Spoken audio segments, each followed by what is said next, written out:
So what were the key takeaways then from the inventories data, and what do you make of the reaction in the crude price to that data?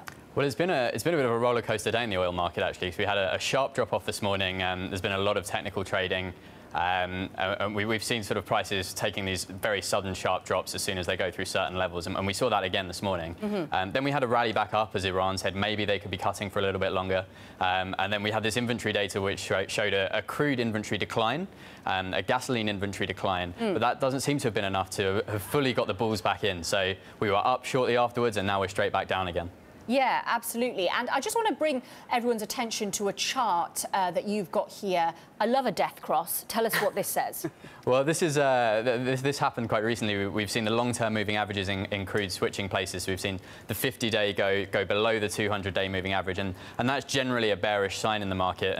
And you can see the oil price behind that as well, and that's moved us quite significantly lower since then. And so what we've seen really is just, as I was saying before, all these technical levels we're going through, and that culminated yesterday, as we said, closing in a bear market on WTI, but also setting new year-to-date lows too. And it's not just the oil price as well, but the structure of the oil market worse than it was before OPEC cut. So we're very much back to square one here.